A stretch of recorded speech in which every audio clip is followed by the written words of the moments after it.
What's going on YouTube? It's your boy Morgan again, and welcome back to my channel. Today I want to talk to you about 5 watches that I think are really awesome. So to lay the groundwork for this video, these are all watches that I have either purchased and owned, or they're watches that I have had the chance to experience in person. A lot of other YouTubers will say that you should not review a watch that you have not actually gotten hands-on with. So that is mainly what this list is based off of. These are all watches that I've gotten my hands on with. These are all watches that I have had wrist time with and I've been able to form opinions on. So with that being said, these are all my own personal opinions. I imagine that there's a lot of you who are going to come into the comments and perhaps feel very differently about the watches in this video. But if that happens to be the case, then let me know. Let me know what your guys' thoughts are in the comments below. Put one down there. It really helps me out, and I appreciate it. So without further ado, let's get into the first one. And this watch is the very first luxury watch that I ever owned. And it is the Omega Seamaster Diver 300M, and I'll put a picture of it right here. So the first reason why I think that this watch is amazing, besides the fact that it was my first luxury watch and I have that connection to it, is because it's just a really, really, really well-built timepiece. It's a very high quality build, and the Master Chronometer certification that gives it an accuracy of, I believe, -4 to +5 seconds a day it's out of this world.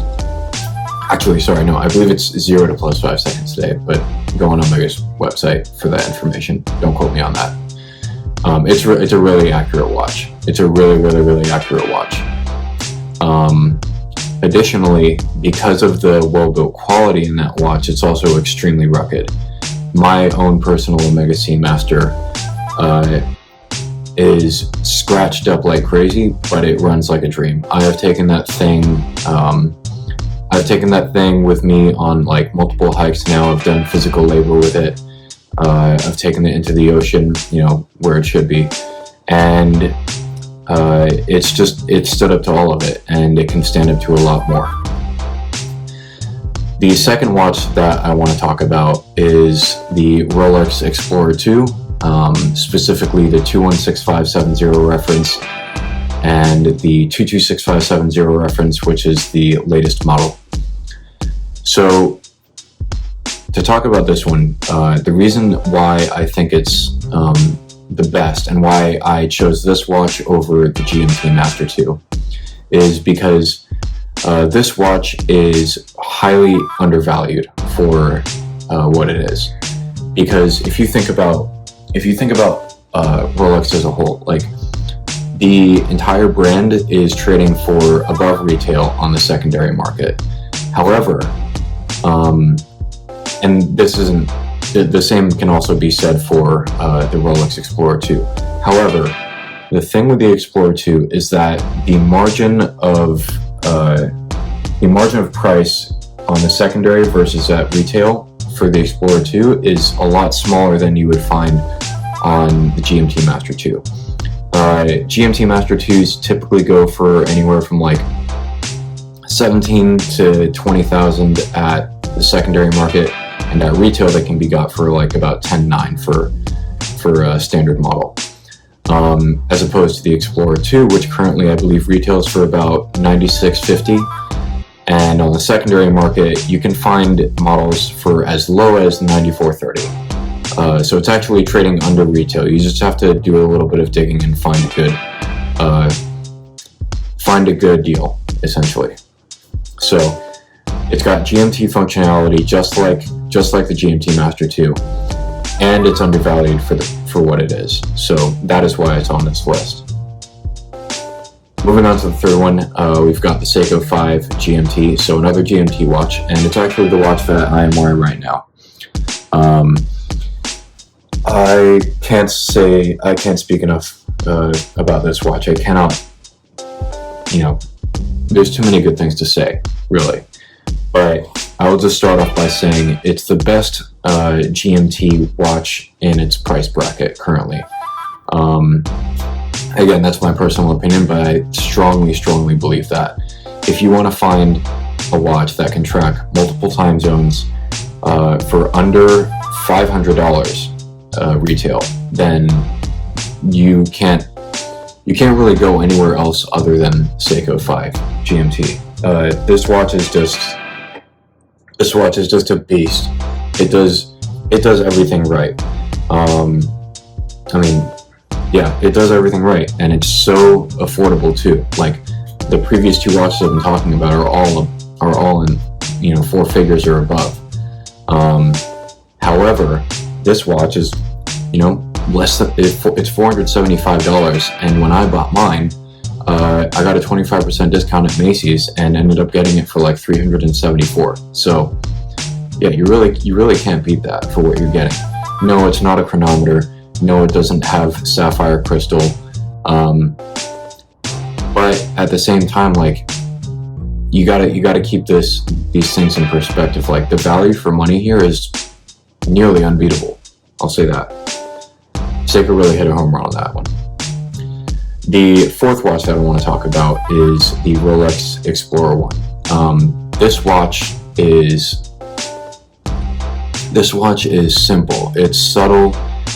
It's understated, and it doesn't call attention to itself. It's not like other Rolex models that are, a little too flashy or meant to be status symbols.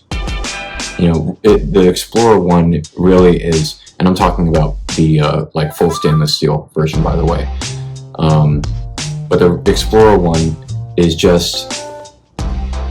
it's just so simple in its design and in its presence. It's a time-only model that it's a tool watch through and through. It's the original tool watch, Edmund Hillary and Tenzing Norgay summited Mount Everest wearing versions and prototypes of the Explorer. So it really does live up to that. It really does live up to that heritage, and the design has remained mostly the same throughout the decades from when this was first originally released to the public. And another reason I think it's great is that because of how simple it is, it's also the most versatile watch on this list. It's not like a full-on dress watch, like for the style guys out there. They'll probably hate me for saying this, but you could probably wear this in black tie and get away with it. I mean, it's certainly more versatile than like an Apple Watch or something like that. You just can't beat it in terms of its versatility. Now, its functionality is limited. Again, this is a time-only watch. However, the fact that you can just take it to so many places and it can fit, in shorts and a t-shirt, which is what I'm wearing right now, or in a full-on business suit, like that speaks a lot. That speaks a lot to how nice of a watch this is. You can just do a lot with it, and if you get an Explorer and you wear it for decades and decades, you're going to get your money's worth out of it. I highly recommend this watch. I think it's amazing. Okay, moving on to the very last watch, and I had to stop filming and start again because my phone that I'm filming this on fell off of its stand. But that's neither here nor there. The final watch is going to be the Tudor Blackberry 58, and I wanted to include this watch because of its beautiful vintage aesthetic. So for the longest time, I honestly could not understand why people enjoyed this piece. However, after getting hands-on with it for the first time a few months ago, I gotta say it's won me over, and I really want one.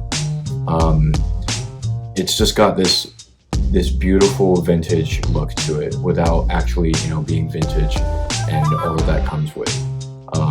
It looks vintage, but it has modern specs. It's got 200 meters of water resistance. It's shock proof. It can be anti-magnetic.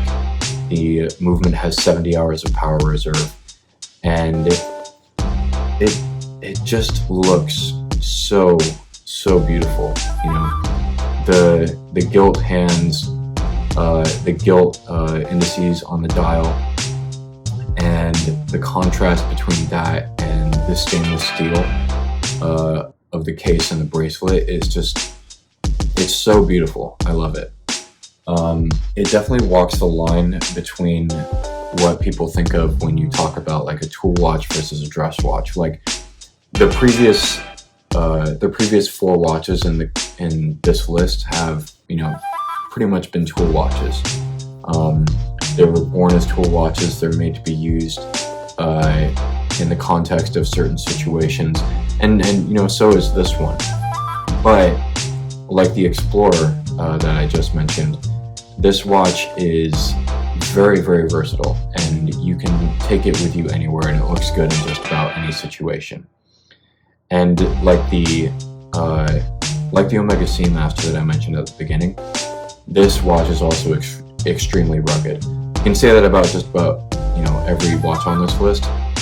I think that's a major qualifying factor for the watches that are on here, but this is no exception. It's very rugged. You can take it with you anywhere. You can do anything with it, and it'll stand up to a beating. But considering how it looks, you may not want to put it through one. But that's the end of my list. Thank you guys for watching. I really hope you enjoyed the video.